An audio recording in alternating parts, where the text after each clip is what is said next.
Qu'est-ce qui pousse un homme au sommet de sa carrière à dire « oui » à quelque chose qui pourrait détruire tout ce qu'il a construit? Mel Gibson n'était pas simplement un réalisateur. Il était une légende à Hollywood, admirée, riche, célébrée. Mais rien de tout cela n'avait d'importance lorsque son cœur a commencé à brûler d'un désir unique, profond et dangereux, raconter l'histoire de Jésus-Christ exactement comme elle s'était déroulée. Sans compromis, sans retouche, sans filtre hollywoodien. Il savait que le prix à payer serait élevé. Il savait que les conséquences seraient brutales. Il perdrait des amis, du soutien financier, la faveur de toute l'industrie. Et pourtant, il a dit oui. Ce simple mot deviendrait l'une des décisions les plus controversées et les plus puissantes jamais prises dans l'histoire du cinéma. Mel Gibson n'a pas simplement réalisé La Passion du Christ.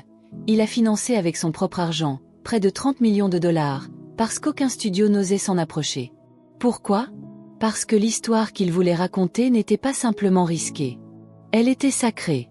Il a insisté pour utiliser les langues anciennes, l'araméen, le latin, l'hébreu, même si cela signifiait troubler les spectateurs. Il a exigé une douleur réelle, du sang réel, des émotions authentiques. Il ne cherchait pas simplement à divertir. Il cherchait à éveiller. C'est là que Jim Caviezel entre en scène. Acteur âgé de 33 ans, ayant les mêmes initiales que Jésus-Christ JC. Lorsque Gibson l'a averti que ce rôle pourrait détruire sa carrière, Caviezel n'a pas hésité. « Je suis né pour ce rôle », a-t-il répondu. À partir de cet instant, quelque chose a changé. Le tournage n'était pas entouré de glamour hollywoodien. Le plateau, situé à Matera en Italie, était froid, difficile et rude. Les vents glacés balayaient l'équipe, des tempêtes imprévues interrompaient constamment le tournage. Chaque jour était une lutte. Et pourtant, une présence inexplicable semblait entourer l'ensemble. Très vite, des choses étranges ont commencé à se produire. Jim Caviezel a été accidentellement fouetté pour de vrai pendant une scène, laissant des marques réelles sur son corps. Il a été frappé par la foudre, subissant un choc qui aurait pu tuer n'importe qui d'autre. Il a continué à filmer malgré une épaule luxée en portant une croix authentique sur une colline escarpée. Son cri de douleur dans la version finale du film n'est pas une performance, c'est un cri de souffrance authentique. Mais il a persisté. Pourquoi ? Parce qu'au plus profond de lui-même, il sentait qu'il ne s'agissait pas simplement d'un rôle. C'était une mission spirituelle. Aujourd'hui, nous voulons faire quelque chose de spécial pour vous, chers spectateurs. Dans la prochaine vidéo, nous allons envoyer une bénédiction spéciale à ceux qui auront commenté leur nom et leur ville ci-dessous. Imaginez entendre votre nom prononcé devant des milliers de personnes. Un moment unique, rempli de grâce. Allez-y, écrivez votre nom et votre ville dans les commentaires, et laissez un « j'aime » sur cette vidéo. C'est notre manière de vous dire que vous êtes important, que le ciel vous voit. Peut-être serez-vous le prochain à recevoir cette lumière, cette bénédiction spéciale. Mais ce n'est que le début. Parce que ce qui avait commencé comme un simple tournage allait bientôt devenir un véritable champ de bataille entre le visible et l'invisible. Dans le prochain chapitre, vous découvrirez des signes mystérieux qui sont apparus pendant les prises de vue, des signes qui pousseront même les plus sceptiques à se demander. Et si ce n'était pas simplement un film ? Dès les premiers jours de tournage, quelque chose d'étrange commença à se faire sentir. Ce n'était pas seulement le froid mordant des collines de Matera, ni les conditions rudes du décor naturel. C'était un silence, un poids dans l'air, presque sacré. Comme si chaque personne sur le plateau ressentait la même chose sans jamais l'avoir exprimé. Ce que nous sommes en train de faire est plus qu'un film. Les premiers signes furent subtils. Des appareils qui tombaient en panne sans raison. Des caméras qui s'éteignaient au moment précis des scènes les plus fortes. Des micros qui enregistraient des bruits alors qu'il n'y avait personne dans les environs. Des spécialistes techniques expérimentés, frustrés, ne trouvaient aucune explication logique. Mais c'était plus que des pannes. Certains membres de l'équipe affirmaient avoir vu des silhouettes vêtues de vêtements anciens, debout à distance, observant en silence. Quand ils s'approchaient, ces figures disparaissaient. Une actrice dit avoir entendu quelqu'un murmurer un verset en araméen derrière elle. Quand elle se retourna, il n'y avait personne. Et pourtant, ces événements ne provoquaient pas de panique. Ils inspiraient du respect, de la crainte, de la contemplation. Jim Caviezel, déjà profondément engagé dans son rôle, semblait porté par quelque chose d'invisible. Entre les prises, il priait, méditait, restait silencieux, les yeux dans le vide. Certains techniciens avouèrent qu'ils n'osaient pas le regarder en costume, tant sa présence semblait réelle. Un jour, alors que l'on répétait la scène de la flagellation, un vent violent surgit soudainement, renversant du matériel et faisant s'envoler les toiles de fond. Le ciel s'était assombri d'un coup, sans aucun signe avant-coureur. Quelques instants plus tard, tout redevint calme. Le ciel bleu réapparut. C'était comme si quelque chose voulait rappeler sa présence. Les conversations changèrent. On ne parlait plus seulement de cinéma, de technique ou de performance. Des discussions sur la foi, la souffrance, la rédemption commencèrent à surgir entre les membres de l'équipe. Des personnes qui ne s'étaient jamais confiées commencèrent à raconter leur passé, leurs doutes, leurs espoirs. Le plateau n'était plus un simple décor. C'était devenu un lieu de rencontre entre l'art et le divin. Et pourtant, ce n'était que le début. Car dans le prochain chapitre, Jim Caviezel allait vivre la douleur réelle d'un rôle qui dépassait la fiction, et marquer à jamais ceux qui en furent témoins.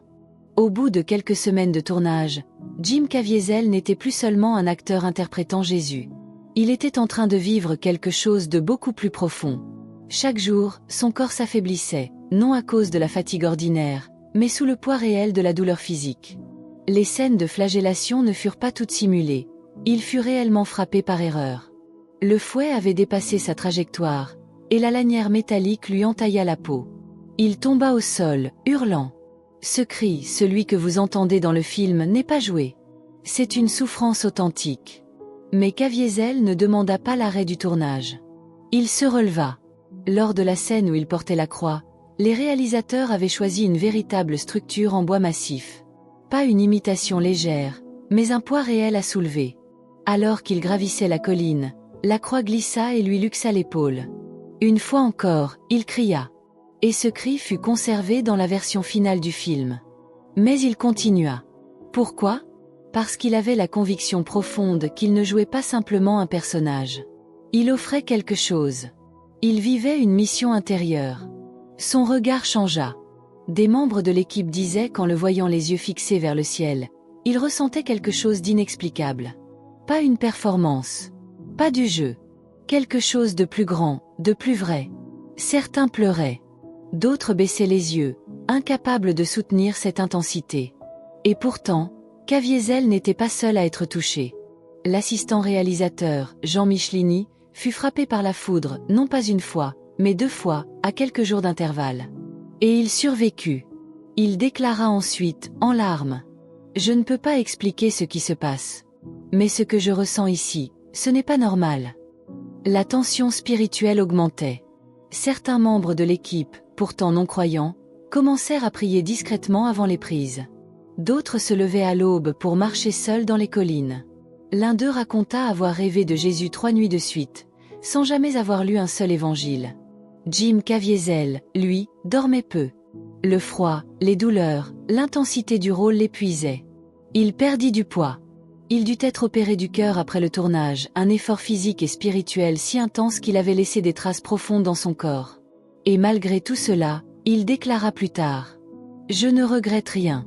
Si une seule âme s'ouvre à Dieu à cause de ce film, alors toutes mes blessures auront eu un sens. » À ce stade, personne ne parlait plus de fiction. Ils savaient qu'ils étaient plongés dans quelque chose de sacré, de réel. Mais ce qui allait se produire ensuite dépasserait tout ce qu'ils avaient vécu jusque-là. Car bientôt, le ciel allait descendre encore un peu plus bas. Ce qui était étrange devint sacré. Ce qui semblait inexplicable devint indiscutable. Le tournage de la Passion du Christ n'était plus une production cinématographique. C'était devenu une expérience spirituelle vivante. Un cadreur expérimenté avoua avoir vu une ombre vêtue de blanc passer derrière une pierre alors qu'il ne restait que 3 personnes sur le plateau. Un autre membre de l'équipe décrivit avoir ressenti une chaleur soudaine dans son cœur, au milieu du vent glacial, sans explication. Et les rêves commencèrent.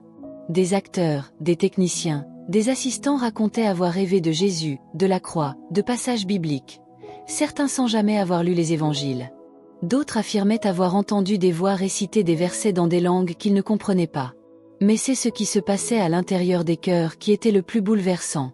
Le comédien Luca Lionello, qui incarnait Judas, se déclarait athée au début du projet. Fermé à toute foi. Mais à mesure que les jours passaient, quelque chose en lui se brisait. Après une scène particulièrement chargée d'émotions, il resta immobile pendant 1 heure, les yeux perdus. peu avant la fin du tournage, il demanda à être baptisé. Il ne fut pas le seul. Des conversions discrètes eurent lieu dans le silence. Sans caméra. Sans discours. Juste des larmes. Des regards levés au ciel. Des cœurs qui s'ouvraient. Des prières spontanées naissaient au milieu des répétitions. Des collaborateurs se prenaient la main en silence. Un chef décorateur, bouleversé, avoua avoir ressenti pour la première fois de sa vie une paix intérieure profonde qu'il n'arrivait pas à expliquer. Le lieu entier semblait respirer la présence du divin. Certains disaient que le plateau avait une âme, comme si chaque pierre, chaque corde, chaque goutte de sueur portait un message venu d'en haut. Et à vous qui lisez ou écoutez cette histoire, Colombe, si votre cœur a ressenti quelque chose, si une paix étrange, une émotion discrète ou un frisson a traversé votre esprit, alors écrivez simplement « Amen » en commentaire. Pas pour le spectacle, pas pour l'algorithme, mais comme un petit acte de foi. Un mot, un souffle, une clé pour ouvrir la porte à ce que Dieu veut faire dans votre vie. Un simple Amen.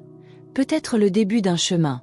Car les événements qui allaient suivre allaient faire tomber les barrières entre le visible et l'invisible et même les plus sceptiques allaient se taire. Il y a des silences qui parlent plus fort que 1000 mots. Sur le plateau de la Passion du Christ, ces silences étaient partout. Ils apparaissaient entre deux prises. Ils s'installaient juste avant les scènes de plus grande douleur. Et parfois, ils étaient interrompus par quelque chose d'invisible. Les appareils techniques commencèrent à tomber en panne de manière inexplicable. Des caméras de haute précision s'éteignaient soudainement, précisément lors des scènes liées à la crucifixion. Des fichiers disparaissaient sans explication. Des lumières clignotaient comme si quelqu'un, ou quelque chose les manipulait à distance. Les techniciens, pourtant aguerris, ne comprenaient plus rien. Un jour, alors que Jim Caviezel tombait sous le poids de la croix, la caméra principale s'arrêta net. Le plan était parfait. Mais au moment de la lecture, aucune image. Le fichier avait tout simplement disparu. Effacé, comme si cette scène n'avait jamais existé. Puis vinrent les vents. Pas des brises. Des bourrasques soudaines et puissantes, venues de nulle part. Lors du tournage d'une scène de la crucifixion, une tempête éclata alors que le ciel était parfaitement clair. Le vent renversa un échafaudage, déchira une tente de production, fit voler les vêtements des figurants. 10 minutes plus tard, le ciel était à nouveau bleu. Comme si rien ne s'était passé. Et cela se produisit plusieurs fois. Les gens cessèrent de chercher des raisons. Ils commencèrent à chercher du sens. Un technicien, habituellement sarcastique, fut vu en train de prier à voix basse après avoir vérifié pour la 5e fois un micro qui refusait de fonctionner uniquement pendant les scènes évoquant la douleur de Jésus. Pedro Sarubi, qui jouait Barabba, déclara que lorsqu'il croisa le regard de Caviezel durant une scène, il y vit une compassion surnaturelle. C'était comme si quelqu'un d'autre me regardait à travers lui. Cette expérience le changea profondément. Claudia Gerini, l'actrice incarnant la femme de Pilate, affirma avoir fait des rêves prophétiques, des versets bibliques récités en latin, des visages en larmes, des mains tendues vers le ciel. Ces images revenaient nuit après nuit. Des caméras refusaient d'enregistrer certaines scènes, jusqu'à ce qu'on reprenne avec un silence total. Des nuages se formaient exactement au-dessus du plateau, ne laissant aucune ombre ailleurs. Des sons captés sur les enregistrements ne correspondaient à aucune source visible. Et alors que tout cela devenait plus fréquent, plus étrange, plus intense, personne ne voulait partir. Parce qu'au fond, tous savaient qu'ils étaient au cœur de quelque chose d'éternel. Et pourtant, le plus lumineux restait à venir. Car dans le prochain chapitre, la lumière allait descendre littéralement sur le visage de Jésus. Et le silence allait enfin être brisé, par la résurrection. Le tournage touchait à sa fin. Après des semaines de douleur, de silence et de révélation, l'équipe se préparait pour la scène la plus sacrée de toutes, la résurrection. Mel Gibson insista pour qu'elle soit filmée dans le plus grand respect. Aucune agitation. Pas de spectateurs curieux. Seuls les essentiels. Il voulait que ce moment soit vécu, pas seulement capturé. La scène fut tournée dans une grotte de pierre, à l'extérieur de Matera. Le sol était froid. L'air était lourd. Le silence, total. Jim Caviezel, épuisé physiquement et spirituellement, entra dans le cadre vêtu de blanc. Il ne dit rien. Il leva simplement les yeux vers la lumière. Et c'est alors que le ciel s'ouvrit.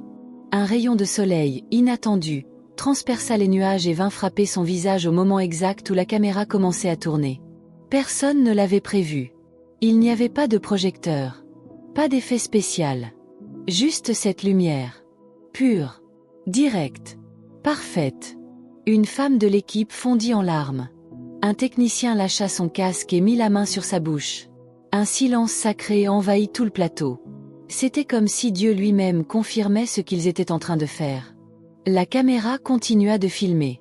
Personne ne voulut interrompre.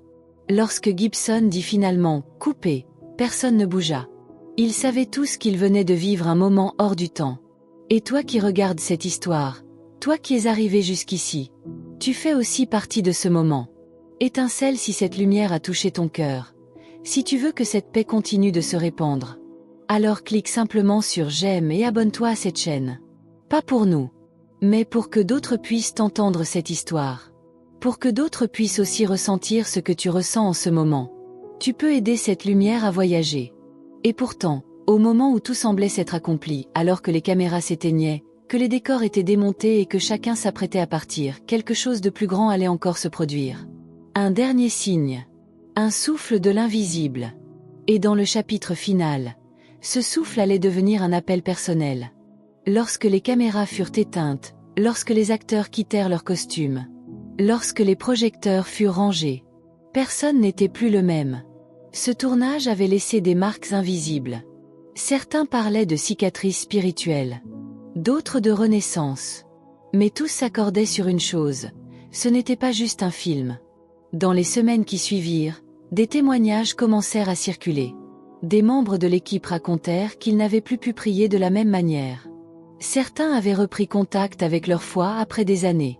D'autres avaient décidé de se faire baptiser. Un homme dit avoir abandonné la haine qu'il portait depuis 20 ans. Une costumière, elle, avait recommencé à aller à l'église après avoir vu le regard de Caviezel, dans la scène où Jésus prononce « Père, pardonne-leur ». La douleur était réelle. Mais l'amour aussi. Et c'est cet amour qui resta avec eux. Mel Gibson, dans une interview, affirma que le film avait changé sa vie à jamais. Ce que nous avons filmé, ce n'est pas une fiction. C'est un témoignage. Et maintenant, c'est à toi que revient ce témoignage. Si tu ressens que quelque chose a touché ton âme pendant cette histoire, si un feu discret a été rallumé en toi, si ton cœur murmure qu'il est temps de revenir vers la lumière, alors je t'invite, ici, maintenant, à écrire dans les commentaires. Jésus is King. Pas pour être vu, pas pour se faire remarquer, mais parce que tu sais que c'est vrai, parce que tu veux l'affirmer, parce que ce nom a de la puissance. Et si tu veux continuer ce chemin, si tu veux entendre une autre parole capable de transformer ta vie, clique simplement sur la vidéo qui apparaît à l'écran maintenant. C'est peut-être le prochain message que le ciel veut t'envoyer. Tu n'es pas ici par hasard. Et si tu es arrivé jusqu'à cette ligne, c'est que ce message t'était destiné.